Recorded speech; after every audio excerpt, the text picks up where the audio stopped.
Welcome to the Higher Level Podcast. So we just want to briefly talk to you about ItGel, who's a new sponsor of the podcast, and also ItGel sponsors some of the athletes here at Higher Level. So you can tell us a wee bit about which athletes you have used the product during camp, James. So we have a bunch of guys use it right through the kind of amateur ranks into pro. The most notable would probably be Luke Shanks, the former Cage Warriors World Flyweight Champion.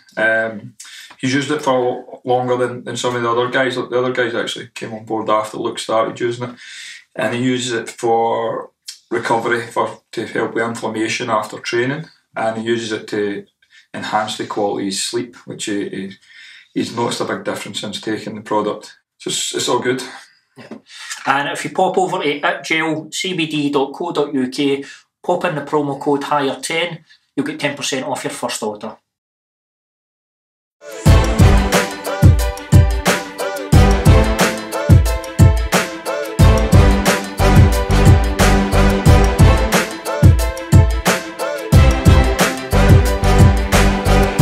Welcome back to another episode of the Higher Level Podcast. So obviously it's been a wee while since we put an episode out due to me being AWOL on holiday. So within that time there's been lots of fights and lots of interesting talking points. So tonight James DOOLAN and myself are going to go over all that and some upcoming fights and just basically everything that's been happening over the last few weeks. But I think first we need to touch on, James, obviously, I know down in England effectively, I noticed it when I was down there, it's feels almost like normal. There's no face mask, nothing like that. But for you guys, for us up here in Scotland and you in particular, things have changed in the gym. So what's it been like with the change of restrictions in terms of how you run the gym and training and everything like that? So I think was it 19th we were allowed indoor contact training. So yeah, so Monday. Yeah, we had some Thai boxing classes on where first of all, we're doing solo stuff, bag work and stuff, and then eventually, for whatever reason, they classified pad work as non-contact, but sparring as contact. So we were allowed to do pad work for a bit, but obviously, you kind of get more contact sport than grappling. So yeah, that just got back on the timetable there on Monday the 19th. So we've been fortunate enough to kind of welcome back the majority of our students who we've not seen. Some of them we've not seen since March last year. And it's been cool, man. Everybody's back in the gym. The classes have been at capacity. We've added a couple more classes to just accommodate people that are wanting in. We've had to set up a beginners program, so it's scheduled to start in a few weeks. And then on top of that, we've had great weather this week, so we've been able to get the big roller door at the gym open, and everybody's in, just almost back to normal. It feels like there's a lot of guys have obviously not grappled in the best part of a year and a bit, so they're a wee bit off the boil and stuff like that. But we're back in with a structure, and hopefully that's it now. Hopefully there's a constant worry that something will come up and the restrictions will come back in place and stuff like that. So you're kind of scared to plan too far ahead and just try and make the most of the stuff where we can. But it's been as close to normal as we've had in a year and a half. So it's been brilliant to see everybody again. And it's because we obviously in this show we always focus on the fighters in the gym and stuff like that. But massive parts of the gyms are made up of people who don't fight, who train recreationally and for various different reasons, fitness, mental health, stuff like that. So they're the guys now that you're seeing, guys and ladies all coming back in. I mean, that must be great for them as well, just to be able to get back into the gym and stuff like that. You can see how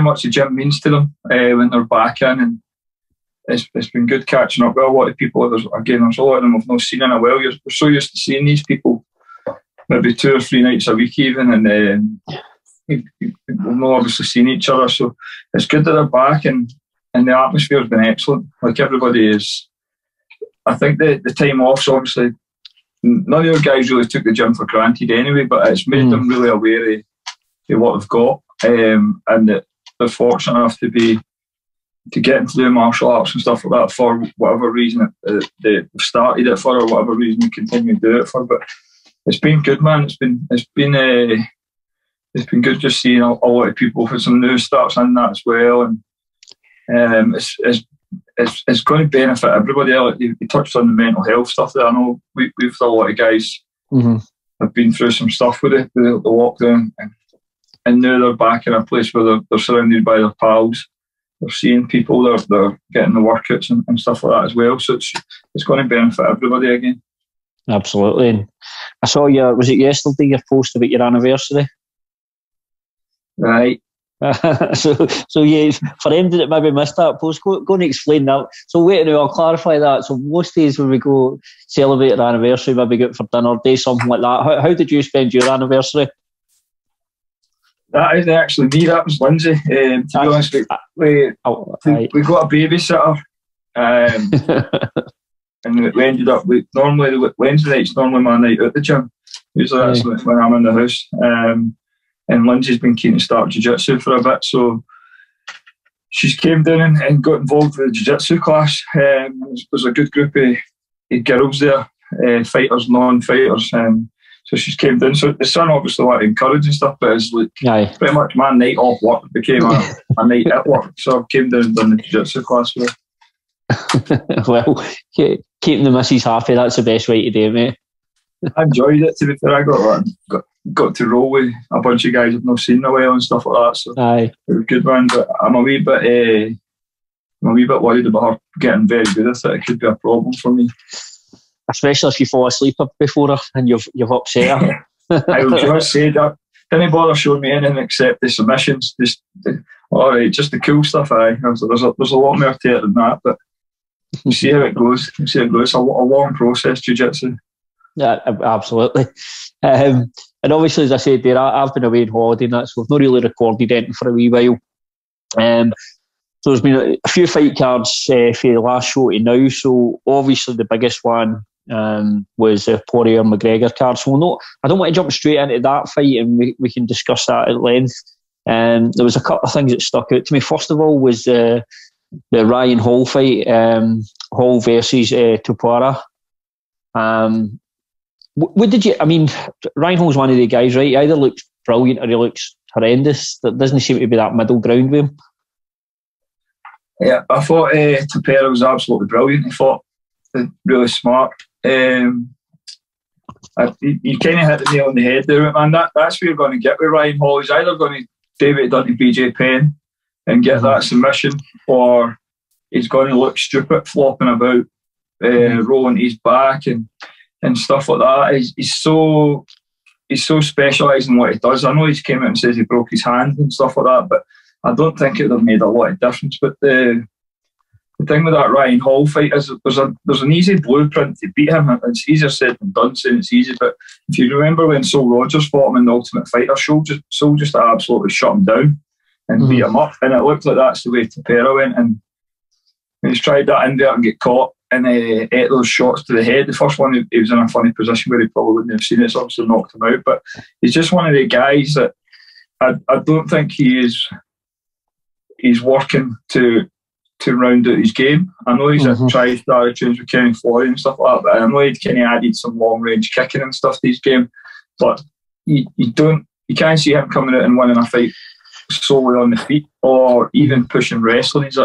He's a exceptionally good jiu-jitsu guy, but that's pretty much what you're going to get with him. There's a couple other guys like that in the UFC that really specialise in that one area. That guy is it Bryce Mitchell, I think, or Chase Hooper. Chase Hooper. Both grappling, yeah. And the guys, that's just going to be the way it is for them. They're either going to get a submission, or that style's going to go terribly wrong for him, and he's going to get slept. Nah, I think the only maybe saving grace with a guy like Chase Hooper is his age. He is so young. I think he's like the youngest in the UFC, you know. Yeah, he was. I'm not sure if they've cut him, but now as well. I think he's got in and he's been figured out pretty early. Yep. And he's got time to go away and learn and come back. But there is some certain similarities there with even Paddy Pimblett crossing over. But you can see if you watch Paddy's last bunch of fights at Cage Warriors, he's made strides with his striking. Like his striking came on a bit, whereas back in the day he was quite similar. If he can't get you with with a submission, flying triangle or something like that, you could see him getting beat. But he's obviously went away and invested a fair bit of time and tried to get his striking up to par with his grappling. But the Ryan Hall thing it's how it's going to go for him. He's either going to get a bonus with a submission of the night, or he's going to get starts like that. Actually, it does seem, looking at his fights, obviously jiu-jitsu is phenomenal, but it doesn't seem like the other areas are even slightly catching up to it. Not that they ever would catch up completely, but yeah, I just wanted to talk about that one because it was quite like I say, it can be a hard watch at times with Ryan Hall. It's weird that in this day and age you still get those fights, so it is kind of, it's a bit of a throwback, to be honest, but like it's win big or lose big, that style. Mm-hmm. Problem is with that style though, you just don't see, once you get to a certain level in the UFC, it's just you can only ever see Ryan Hall getting to a certain level, and that would be his peak, and that level's probably no near a title, I wouldn't imagine. Not in that division. No. Not at that division, certainly. And moving on, I'm going to jump on. Actually, we can maybe talk a wee bit about, I want to talk a wee bit about Carlos Condit, obviously, a guy who's been around for a very long time. And there's a few guys around the UFC at the moment who are probably in the same position as Carlos. It just seems like they can't buy a win at the moment. And is Carlos at a point now where the fight game has just passed him by and his time has been and gone, do you think? I think so, man. I think even before he had that wee bit of time off, he was losing. Something came up on one of my, I think it was my Facebook memories a day for 2012. It was just I think I'd posted just saying that the young eat the old in this sport, and that's exactly what it is. They keep guys that come about, and young guys are going to make a name off the back here. It's unfortunate. It's been done with bigger names than Carlos Condit, to be fair. Like Anderson Silva was used for that, and stuff like that. It's just the nature of the game, but it's so hard for these guys to walk away. They're fighters for a reason, and unless they've got another competitive outlet or something, they're always going to have that itch that they need to scratch by getting in there.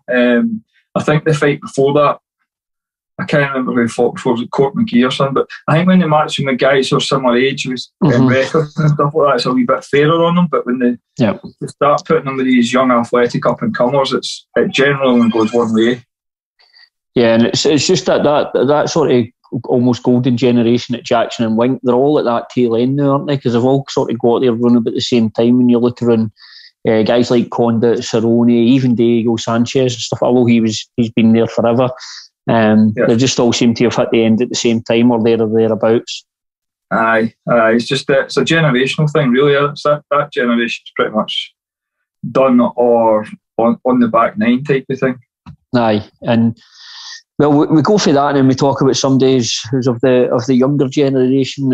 Sean O'Malley up against a guy coming in last minute, a Chris Moutinho. It's always a tricky one. It's basically Sean O'Malley, really regardless of what he does, unless it's an outstanding finish at the start, doesn't gain a massive amount for the fight. And obviously Chris Moutinho's come in, earned himself a 75k bonus. To be fair, took a bit of a beating for most of the fight.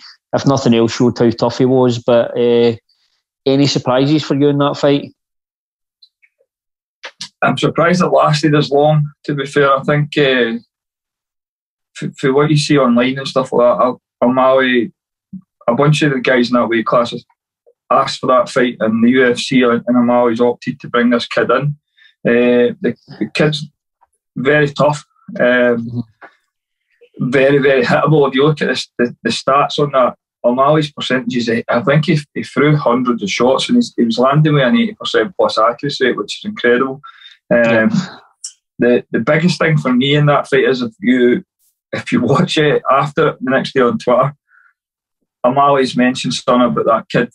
He's probably in a hospital somewhere, and there's a picture of that kid sitting eating ice cream, whereas O'Malley's actually ended up breaking both his hands and his foot in that fight, hitting him. And this is a guy who's had issues with his feet and his legs before getting kicked, so there's definitely a problem there for that guy if he's breaking himself winning fights. I know Chito Vera had kicked the leg off him. There's a fight before that he won. against, I think it was a Cambodian dude who'd hurt him with leg kicks as well. But I would be worried about him going forward if he's getting that injured, actually landing strikes. It's not like he's taking damage back, but it wasn't a very good showing for Sean O'Malley. If you look past the numbers, there's a guy who's been stopped twice in the regional scenes quicker than what O'Malley did. He's been brought in short notice, and O'Malley has eventually stopped him landing a lot and stuff, but it's not a win-win for O'Malley, that fight. Like, he was expected to win. He's not won in any kind of spectacular fashion, and he's injured himself, so you have to worry about him in that bantamweight division when you look at the top 10 guys there. Like, you struggle to see who's going to beat in the top 10. Like, you wouldn't pick him against most of them. Aye. And like you say, it was, I mean, even a spectacular, the more I'm thinking about it, even a spectacular finish, I mean, you just look at the odds in the fight as well. Spectacular finish, again, still, O'Malley gets nothing out of that fight at all, I don't think. And like you say, obviously, now injured. But for that kid who's working what 60 hours a week, and that 75k obviously doesn't get it all, but that's probably more money than that lad's ever seen in his life. So yeah, plus he's obviously got some stuff there he can work with moving forward. He'll have another 3 fights on his contract, so he can get away, and now he's got a wee bit of a safety net with that money. He can actually probably train more.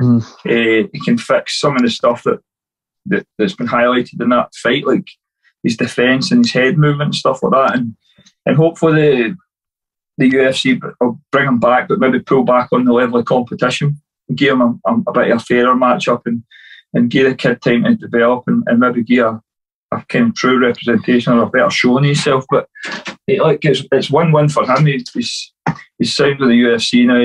He's probably made close to $100,000 there for that fight, and then now he can go away and train and concentrate on the next fight in his contract, and he'll have a full camp, and I'd imagine he'll look a lot better his next time.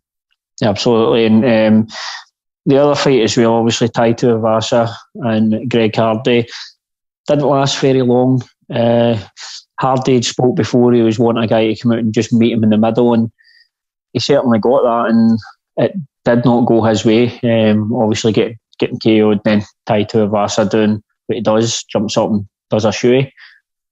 Disgusting. I'm glad it's just a bit of a shoot at that fight. It's whoever landed first. I think Tuivasa's definitely got a better chin than Hardy. And knowing that the guys that he spars with, Mark Hunt and stuff like that, he's been checked probably more. But Hardy's quite a difficult guy to like, I think, with the domestic violence stuff and that before. Yeah. A big super freak athlete, and ATT is going to do well with the coaching he's getting there. But it was nice to see him getting knocked out, to be honest, just because of the kind of pre-UFC history with him, why he got cut for the NFL and stuff. Yeah, and another fight in the cards. So we had Gilbert Burns and Stephen Thompson. Obviously, Stephen Thompson's always a tricky guy, and for as exciting as he can be because of his style, the fights can potentially not be the best ones to watch.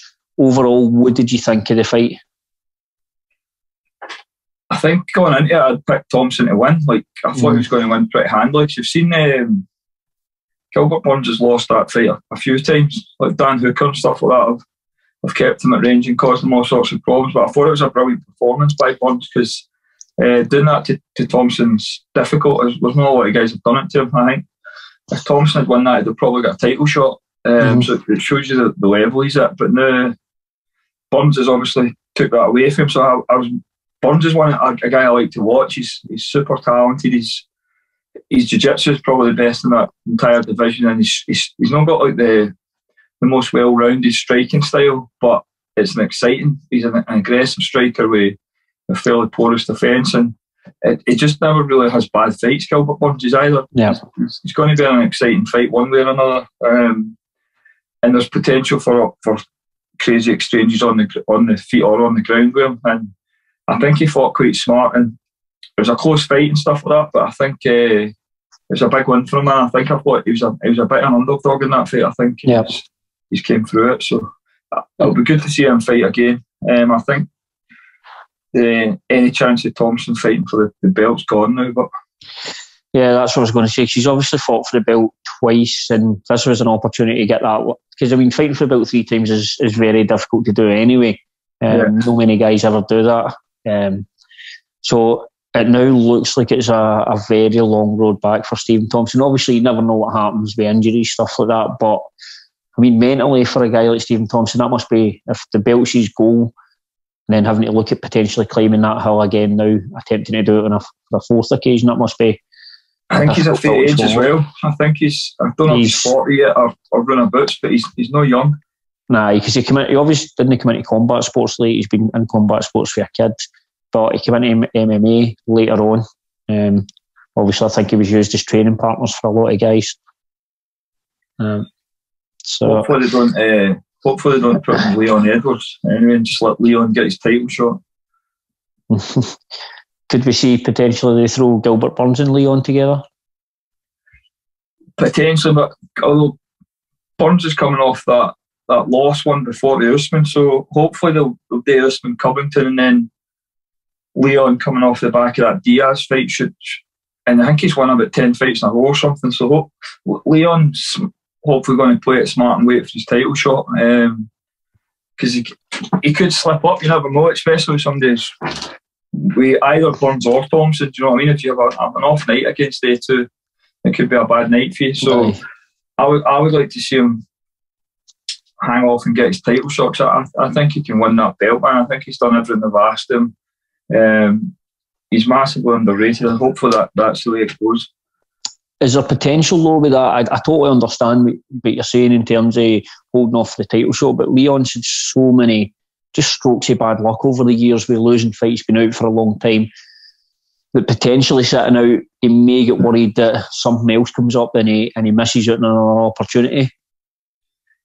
Possibly, man, aye. Although you get the feeling they gave him the Diaz fight just to get that name on the record to almost justify the title shot. I'm not sure what happened. If he has to fight one more time, then imagine having to win 11 fights in your division to get near a title shot. Especially with some of the names he's beat as well. It's not like he's been fighting bottom feeders in that division. He's been fighting good guys, but it probably is the way it goes for him. Do you know what I mean?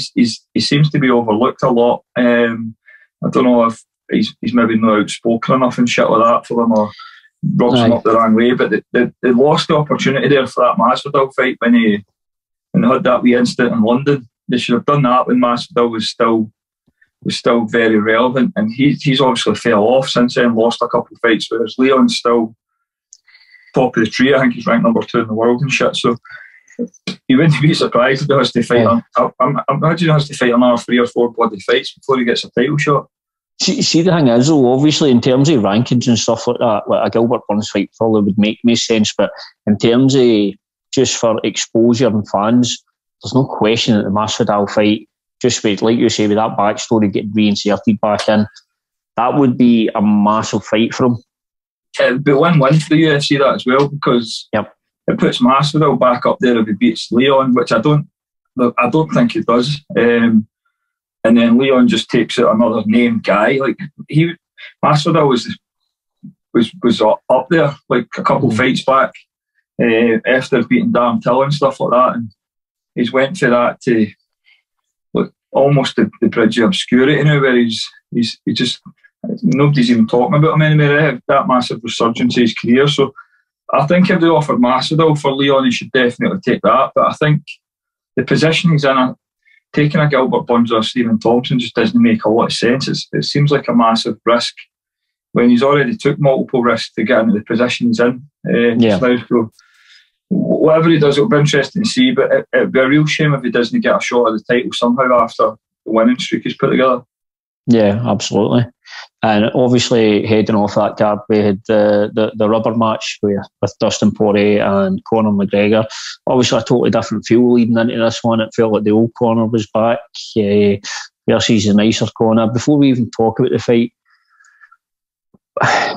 what did you think of that? Because I didn't quite enjoy the lead up to this fight as much, and the reason why is I know Conor obviously had changed back away from being a bit more cordial towards his opponents, but for me, some of it felt a wee bit too forced. It didn't feel like, whereas years ago with Conor, everything felt natural and off the cuff. That was my feeling leading into it anyway. I would agree with that, man. It felt like he was trying too hard. And none of that stuff's working with Dustin Poirier now. Like it worked the very first time, but it did seem a lot more natural and stuff like that. And you've seen elements of that, I think, with some of the stuff with Khabib. It's like he's crossed the line with it a wee bit too much. And I didn't pay a lot of, I didn't watch a lot of that stuff, to be honest. You can't really miss it, just with social media and shit like that. But it does seem like it's definitely not the way he was when he was coming up, where it was like a breath of fresh air when he was coming up with it. It was funny. It was just the one-liners and stuff like that. And now it's just like, I've seen all this shit before. It's regurgitated. Absolute fucking crap. It's not working either. No, it's not. It's not working. And I mean, obviously, the fight was like, before we talk about obviously the leg or ankle break, I can't recall, it was on about that region anyway. Give me your opinion on how the fight was going. So he started fast, Conor, which it looks like he's came out and his plan was to blast him out in a round, which he's the best first round fighter we've probably ever seen in the UFC. He's absolutely brilliant. He gets his reads and his timing and stuff better than just about any MMA fighter I've ever seen. But the flip side of that is he's got a tendency to gas. He fades pretty dramatically. And when he comes out in the first 30 seconds and he's throwing 2 spinning back kicks and a side kick, I was like, he's going to get tired pretty fast here. He's going to go. And I think he won about 2 minutes. I think he won 90 seconds to 2 minutes. He looked good. And then Dustin took over. There was a little period in it, and I don't know if it was part of Dustin's game plan or something, but see, if you have these shootouts with Conor, so Conor's best thing is his counter fighting. He's an exceptionally good counter striker. If you throw at him and miss and he throws back at you, that suits him. That's a rhythm he's naturally brilliant at. He's exceptionally good at that. That's how he done Alvarez. That's how he done Aldo. But what Dustin's done there is he's countered Conor's counter. He's sat in and he's caused this prolonged exchange, and actually forced Conor to shoot. So he's not been comfortable with it, with Dustin still being there after the counter. The exchange is really obvious if you watch it back. It finishes with Conor throwing a knee and then trying to wrestle. And these are all mechanisms just to get him tired, force him to throw more, force him to miss, and stuff like that. And you've seen that power he carries for the first round and a half. It goes pretty quick. And you've seen that even in the last fight. He clipped Dustin with that left hand a couple of times and then just wore it. He just took it. So Dustin's been prepared for that, and I think he's seen it. And he's sat in that with that exchange. That's when I knew that Conor's not going to win. And then when he's put him on the ground and started working the elbows and stuff like that, and Conor's come back with the up kicks and that kind of stuff, it just felt like it was a formality now. Like Dustin was going to win, and it was more a matter of time than anything else. The leg break, if you take that out of the equation, he lost that round. I think 2 of the judges somehow gave Dustin 10-8. I didn't think it was a 10-8 round. I thought it was a 10-9. But I wouldn't have been surprised if the next round was a 10-8 or a stoppage. It just seemed like it was going to be a bit of a continuation for the second fight. And you now kind of get the impression that Conor's going to be obsessed wanting that fight again, and he'll use the leg break as a way to get it. But you just get the impression now that Dustin's got his number, and they could fight. If they fight another 5 times, you're going to have to pick Dustin to win 5 times now. Now, I'll give you my thought process and what I think the UFC will do, right? So you can't judge what they do with Conor based on how they treat any other fighter, because it is different in terms of what he brings to the UFC. I personally see Dustin Gronin winning that 155 belt. I think that's next fight, and you would fancy Dustin, in my opinion, against Charles Oliveira. And I honestly can see Conor coming back after this and going straight into a title shot. Yeah, he's the only athlete in the history of the sport that can do that. But again, the pulling power and stuff he's got, it sells. Do you know what I mean? People are going to buy it. I think he's fell down to rank number 9 now. You can argue all day on whether he deserves it or not. I think he's 1-4 at lightweight in the UFC. He's 1-4. His featherweight run, he was much bigger than every one of the guys he fought. He was in his prime then as well, and he was super active, which is the thing that's the problem with him is the inactivity, the time away and coming back. And the second fight, I focused too much on my boxing, and in this fight, I focused too much on my kicking, and you're just like, he's just not what he was anymore. But that's a very. That'll happen. If Dustin wins, we'll put him in the corner just because of what sells. I think Oliveira and Dustin's a lot closer fight than what people think as well. And Oliveira could get there and just throw a spanner on the works and beat Dustin. And then the Conor versus Dustin fight might not even sell as much. But the time he that leg heals and stuff like that, and he gets back to training and whatever else, that's another big massive gap it's had. The inactivity, and you kind see the UFC. He's always going to be there or thereabouts with title contention. They're not going to pull him like the way they did with Cowboy and drop the level of competition, feed him. They need to feed him 2 or 3 guys to let him build his confidence back up and get back to being active enough to get his game back to where he's most dangerous. And there's too much money to be made with that. They need him in they want him in 5-round fights with title implications and main events on numbered cards. They don't want him. They can't have him on somebody else's undercard fighting the number 15 lightweight in the world and shit like that. Do you know what I mean? It's got to be top guys, and he's going to struggle with Chandler. He's going to struggle with Gaethje. He's struggled with Oliveira, with Poirier. Like these guys, even gone further down to Beneil Dariush and stuff like that. There's no way they're going to feed him a guy like Tony Ferguson or somebody. So his career's in a very, very weird place right now. But the Tony Ferguson one, to me, Tony Ferguson Conor fight probably makes more sense than anything else because I don't think it will happen. But depending on when Conor comes back, I think because of the situation Tony's in, I actually think that fight makes more sense, and it would probably be more beneficial for both guys. It would start Tony that would be a good fight for Conor because he could come in and he'd punch his head clean off his shoulders, and it puts him back in there in the mix. And he's still he's kind of lost a bit. He's went in that Masvidal territory now where he's went to being the interim champ ever to now. He's getting beat more and more frequently, and it's not even it's the way he's getting beat. He's just getting a beating after beating. The Gaethje fights. Yeah. It's just took something, hasn't it? Because I think if they could work that out, then Conor comes back and absolutely smokes Tony Ferguson. Because again, Conor's not taking absolute one-sided shit kickings the way Tony is. He's still causing problems. I think he's still only 31 or something, 30, so he's got time. But when he was at his very best, even at Cage Warriors, he was almost on every second show Cage Warriors had. And then I think his first 8 fights in the UFC was a little over 2.5 years. He just had this ascendancy when he's busy, and every time he came out, you'd see something new. And now it's just like absolute stagnant.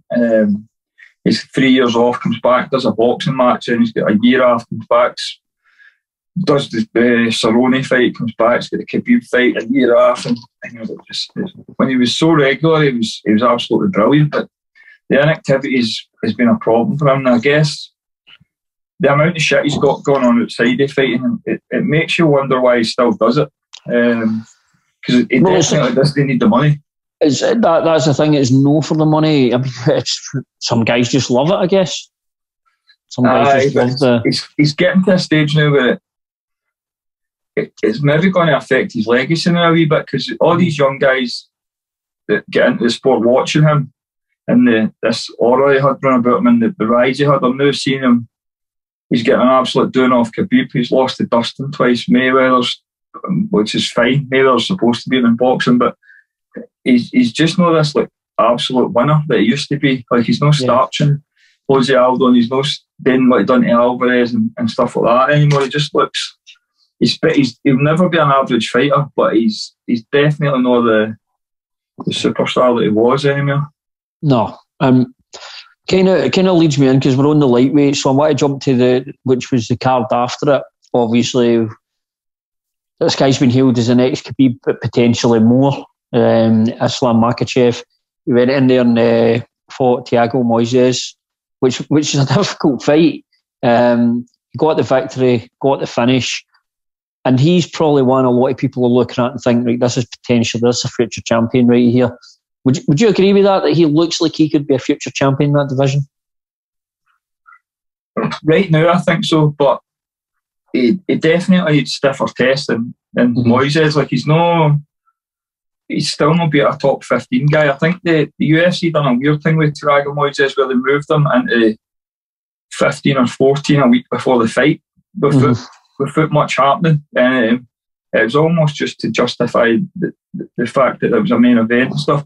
He definitely has all the tools to be a champion in that weight division. He's very good everywhere. He seems to be like he's not Khabib. They can't compare the two of them. I was listening to a podcast today, and they were comparing Khabib with GSP and Makhachev with Rory McDonald. They were the same coming up. It was like Rory and GSP. And Makhachev is like that. He's exceptionally good everywhere, and he's a good athlete, but he's just not quite Khabib. And that division at the top end, there's some absolute monsters in there. So you could see him. He could beat everyone. He could beat any one of them on any given night. But at the same time, he's already lost. Was it Adriano Martinez or something? He lost to a guy that he probably shouldn't have lost to. So there's always a wee niggling doubt there that he gets caught with somebody. Like Chandler comes out and one bombs him, or he gets caught in a submission or stuff like that. Whereas you never really thought that was going to happen to Khabib, but it definitely is going the right way about championship level fights and stuff. But I want to see him tested against the better guys. And that division's not a hard division to find good guys. Like anybody in the top 15 again, let's just move him on and give him somebody better. I know he's done a smart thing called it Tony Ferguson, which similar to Connor, he can turn up and just run right through this 2021 version of Tony Ferguson. That's not a test. That's the young eating the old again. That's a guy making the name after a guy who had his name and he's on his way out. Like, I want to see him fight. Even give him Dan Hooker next, just somebody that's better than what he's faced so far. Because the best two guys he's beat so far was Moises, and before that, Drew Dober. So you can't really talk about guys as champions, despite what his management team and his team are pushing, until we see him in there against guys who've maybe fought for a title and stuff like that, or been in the top 5 and stuff in the division. And obviously I've seen him posting about Beneil Dariush. I don't want to see that fight, because I don't think Beneil should be looking there. I think Beneil's now at that stage where he's almost touching a title shot. I think he's like 1-7 or something as well, so he's further up. That Dariush is quite a smart call as well, because he can be quite reckless. But it definitely be a step in the right direction for Makhachev to fight somebody like Dariush, I think. I just love watching Dariush fight right enough. But we'll move on. There was another fight in the card that I was slightly interested in. It was Matthias Gamrot. Obviously, maybe people over here will know him for fighting Norman Park in KSW, being the KSW champion at 2 weights. He was in there against Jeremy Stephens again.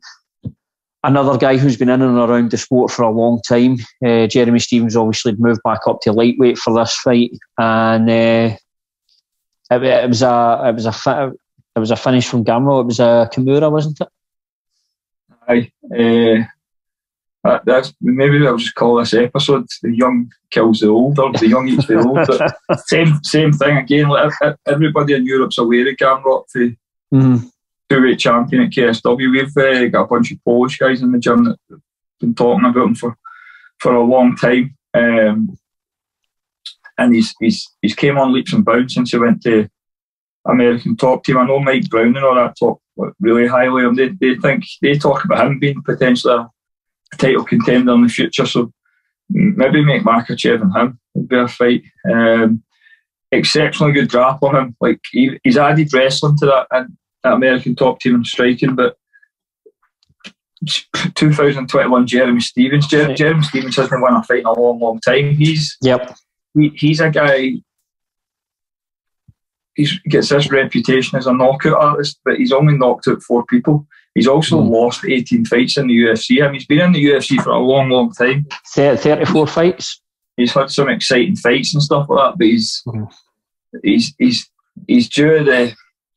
He's at the end. He's in that kind of territory now where you'd be surprised to see him win another fight, and you kind think he's got a lot of time left. The nature of the way he got beat was a bit shocking how easy it was, because he's usually quite a resilient guy, but it was perfect. Like I get Jeremy Stevens does this thing where he sets his feet to throw power, and that's it. It's how he loses so much, because most guys will move about, and then when he sets his feet, they'll move away from him, and he's no good at cutting the cage off or staying with people. And what Gamrot's done is he's moved and then faked, and when Stevens has set his feet, he's hit him with that low ankle pick or low single and took him down. If you watch, he gets the takedown, and then I think it's actually Jeremy Stevens actually looks for a Kimura grip. The bottom half guard, and Gamrot deals with it, changes size. Changes the grip and taps in with the move, but the Polish guys are all saying that's his best submission, the Kimura stuff. He's good with the Kimura trap stuff, but it was an impressive win for him, man, because again, for some reason, Jeremy Stevens' name still carries a fair bit of clout, despite the fact he's not won a fight in a long time. It's maybe because he has been in some exciting fights back in the day, but so nobody's quite saying who the fuck is this guy yet. I still don't know who he is. But it was a good one for Gamrot, but again, it was probably a fight he was expected to win. The guy's coming up to featherweight, he's not winning whatever, he's on a 4 or 5 fight losing streak. It was just the nature of it was impressive more than anything else. But you see that in mixed martial arts. It's when guys are coming through, they always need that one name. They just need to beat and get on their record just to push them up. And it looks like that's what's happened for Gamrot. So the future looks good for him. And we've spoke about the young eating the old. So let's now move on and talk about the upcoming, the not so juicy against the very juicy returning TJ Dillashaw against Corey Sandhagen. So Dillashaw coming back. I mean, I don't really know how I feel about this. I used to like Dillashaw. Even when all the crap was about him, I used to like him. I liked watching him fight. But then just the stuff he get caught with is so bad. Like, I mean, there's certain steroids and other things you can take, and that's probably at the top of the list of stuff to take. EPO. I'm the same as you, man. I was a massive Dillashaw fan. What I liked actually was the Dillashaw Dwayne Ludwig combination. The two of them were doing something special. They changed even way back to when he took the belt off Henan Barral, but the Dominic Cruz fight was absolutely just good. I was a massive fan of his. We steal some of his stuff, techniques and stuff like that, and then I didn't mind the snake in the grass stuff. I didn't mind the whole team alpha male shit. I didn't mind any of that. But then when he get busted with the EPO, which is that's not an easy steroid to get. No. And it's also a very dangerous substance to be fucking about with. A lot of cyclists have died with that. It's not something you can accidentally take, and it's not a tainted supplement. So I'm not quite sure how he get caught with that when I don't know anybody else that's even bloody tested for EPO. The other thing as well, it's a substance you need to take, and you don't just like other steroids, you can take it and keep on top of it and watch your stack and all that at home. It's because cyclists, I know with the cyclists, you used to have to get up in the middle of the night and cycle to get that, to thin the blood out, because it thickens the blood. So you must have a doctor monitoring you as well with that, because it is so dangerous. Yeah, so what it does is it increases the production of red blood cells which carry oxygen, so your cardio goes absolutely through the roof, which explains his style. Like, he never gets tired. And then straight away, for knowing that, it's a massive advantage. If you're in a fight and you're not getting tired, and you can keep throwing with the same power and speed consistently, when the other guy starts to fade because he's not been taking EPO, then it's cheating. And again, there's no argument for tainted supplement or any of that shit. It's blatant cheating. And this isn't something that he's buying off some guy behind a gym or in a locker room in a gym. This is somebody's giving him that and administering it and keeping an eye on it for him. So yeah, what I don't like about it is the fact that he got a 2-year ban. He should have been banned for the sport straight away. Then it'd have set a bit of a precedent for the rest of them, because 2 years isn't that much for him. And then the fact, the way he's came back and put a spin on it, like, I got caught, so what, I'm back. I'm the bad guy now. Do you know what I mean? The UFC have not even tried to hide it. They're really open about it. And what's annoying to me is he's probably going to beat Corey Sandhagen this week, because Corey Sandhagen's going to have trouble stopping him wrestle well. And these guys have apparently sparred quite a bit. Yeah, Sandhagen is a guy who mimicked quite a lot of TJ's stuff on the way up. But he never wrestled in high school and stuff like that, and I think he's going to struggle with the wrestling. And I think I can see Dillashaw coming back and beating him, which is unfortunate, because Sandhagen's really good to watch. And you didn't want a guy coming back after drug suspension getting a win. Do you know what I mean? You want him to come back and get his arse kicked. Here's the thing though, right? So we've just spoke there about how TJ's style was, because TJ just almost morphed into this. I remember watching him early, like in Tough and stuff like that, and obviously he's got better as a fighter, but he was a completely different fighter then. Are we going to see that same TJ coming back though? If he's getting tested and we know he's no own end, so we're going to see a completely natural TJ. Is there a potential that when he comes back, we look at TJ Dillashaw and then we look at the one before he get banned and go, Jesus Christ, that EPO was working? Well, that's the intriguing thing for the fight. That's the only reason I'm going to watch that fight, is to see how he comes back, and whether there's a massive difference now that he's had not just the ban. Let's assume that he's definitely not took any more steroids since getting caught. Let's see how he is now that he's not on steroids. The 2 years is obviously going to be a factor. 2 years is a long time out of sport. And then there is the idea that there is a net effect to most of these steroids where you can take them. It's fairly common for guys to take steroids all the way up until they start getting tested. So until they sign for the UFC or anywhere that test them, they might just take as much as they can get. But the studies show that people are getting benefits from steroids 10 years after taking them. There's a really famous Norwegian study. You can find it if you Google it. And it's this idea that there's a net effect to it. So his body will still have adapted to him taking EPO, and that his cardiorespiratory system, that's probably going to be a lot stronger than somebody who never took EPO. So there'll still be crossover for that, but it'll be interesting to see how his cardio holds up. Even how stuff like your punch resistance, like I know guys that take stuff, they're no fighters, they work on doors and stuff like that, and they're bodybuilders. And when they're on certain parts of these cycles on doors, guys are bouncing bottles off their heads, and they're impervious to it. They're just like, it's a weird thing. And then when they come off it and stuff like that, they're getting slapped in the face and passing out. So it'll be interesting to see how things like maybe his resistance and that is to it. And then even things like how his recovery's been in training, as he get niggles and sore bits and stuff like that steroids kind of help with recovery, which is the main thing.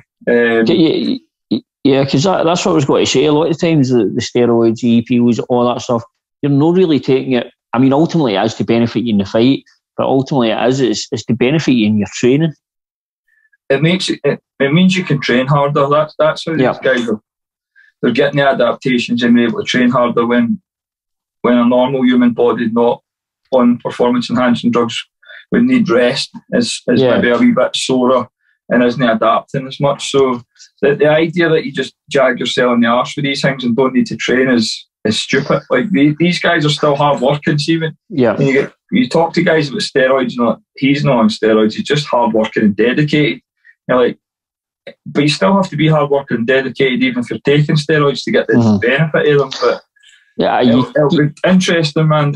There's some factors there, but I think opponent wise, I think Sandhagen's going to a bit taller than him, a bit lankier than him. If he can't catch him in the way in, he's probably not going to get him with that flying knee that he done Frankie Edgar with, which is not such a secret. And to be honest, TJ's dealt with that style before when he beat Dominic Cruz. With a guy with a good footwork, the switching and coming in for the funny angles. And Cruz is a much, much better wrestler than what Sandhagen is.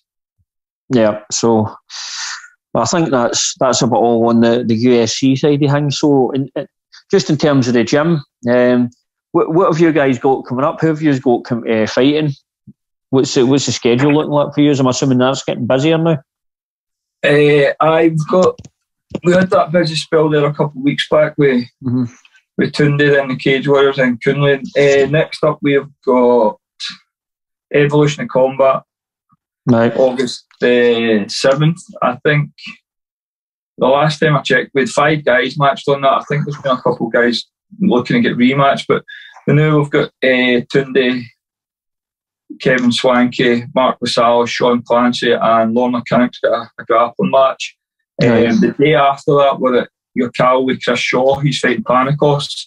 So it's like a highly anticipated Thai boxing match. Both the guys signed the 1FC, but obviously with the restrictions and stuff, they're going to be fighting in Bolton. They've fought twice before, it's one each. We're going to this trilogy fight now. I think the last time they fought Chris was Chris's 14th fight or something. I think 15th fight. He's now had 48 fights. He's been in with some of the best Thais in the world. And his style's changed a wee bit since he's been through at higher level. So we've got that. And then we've got Oscar going to Cage Conflict in Ireland that Thursday as well. That's the 12th, I think, of August. Yeah. And then we're back to Cage Warriors. We've got Mark Jones matched a couple of times. We've got a heavyweight pro debut coming in September on Almighty and Gateshead. So we're getting back to normality with the number of fights. I think we're going to have a really busy end of the year, just with guys who've not been able to get out, want back out, and hopefully we get some shows up here in Scotland, but maybe on top getting back before the end of the year would be good, or Budo or something. Aye, absolutely. I'm just dying to get back to a few regional shows. I didn't realise how much I'd missed them until I wasn't going to them. I know. Wait till you start going to them every weekend again, you'll hate them. No, downside now is I'm paying for my tickets now. Come on, Ross. Aye, I'll be yours. I'll be the water boy. So busy few months, but I mean that's a good thing, man. Getting the business back and just good for all the guys getting out and fighting them. But the same for every gym across. Obviously England's a wee bit different, but the same for all the gyms. One thing we never touched on is obviously Chris Duncan was at Bellator, now on UFC Contender. I think September Chris is fighting. Yeah, I think he'll do well there. I think they've matched him against some Dutch guy. They're both 7-0 and stuff, but Chris has fought better guys on bigger shows. I don't think he'll struggle with that guy, to be honest. I think he'll also get a finish, which on the Contender things is what Dana's looking for. So it seems he's obviously never looked past that other guy, but I expect Chris to go there, get a win and get his first UFC contract off the back of it. And the more Scottish people we see in the UFC, the better. Aye, definitely. I mean, there's more chance of them coming back. And it's good that I was actually messaged Adam. It's good for Adam. Do you know what I mean? Because he's put so much work into Chris, and now he's kind of seeing the benefits of it. So it's good for the whole kind of scene up here. Aye, absolutely, and we'll watch that one with bated breath when it comes around. Well, I think that's a wrap on this evening's show. It was good to be back and catch up on everything that's been happening, and I'm sure we'll revisit the Dillashaw stuff after the fight's over. Right. See. Right. Well, thanks very much for tuning in, everybody. Cheers.